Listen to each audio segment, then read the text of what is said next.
सुरुमा मेरो share app खोल्नुहोस्। मेरो सेयरमा साइडमा गएर खोल्ने आफ्नो आइडी पासवर्डहरू लगइन गर्नुहोला। त्यसपछि लगइन गरिसकेपछि यसमा चाहिँ तीनटा डट, यो तीनटा लाइनमा जाने।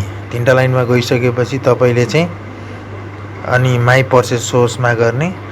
माई पर्चेस सोर्समा गइसकेपछि यहाँ स्क्रिप्ट भन्ने छ। स्क्रिप्टमा चाहिँ तपाईले बेचेको सेयरको लिस्ट आउँछ, त्यो चाहिँ त्यसमा राख्ने है।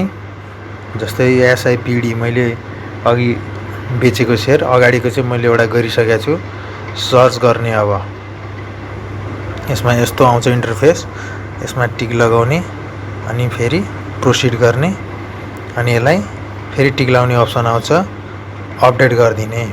यति भएपछि के भयो त, हाम्रो एसआइपिडी को पर्चेस सोर्सको चाहिँ काम गरिसक्यौँ। अब हामी माई होल्डिङ्समा जाने। माई होल्डिङ्समा चाहिँ नो इडिआई अब्लिगेसन लेफ्ट भनेको छ। यो एकछिन कुर्न पर्छ। यो आइसकेपछि अनि बल्ल हामीले फेरि गर्नुपर्छ है।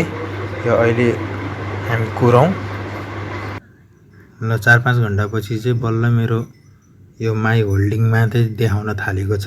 अघि नै देखाएको थिएन। र स्क्रिप्टमा यसको एउटा गरे एसआइपिडी को सर्च गर्ने, यसलाई टिक गर्ने। मार्क गरिसकेपछि हामीले प्रोसिडमा लगाउने, फेरि अपडेट हुन्छ, अपडेट गर्ने। त्यसैगरी मैले अर्को पनि गर्छु, आरएलएल को पनि मैले अगाडि नै पर्चेस सोर्स गरिसकेको थिएँ। यसलाई सर्च गर्ने, त्यसपछि यहाँ तल डिटेल्स देखाउँछ, मार्क गर्ने,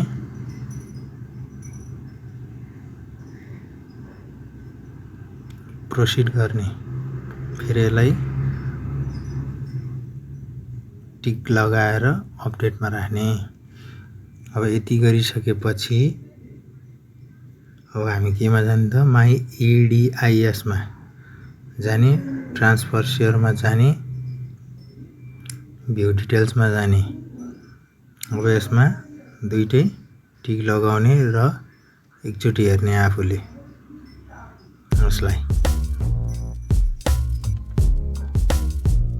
यसलाई प्रोसिड गरिदिने।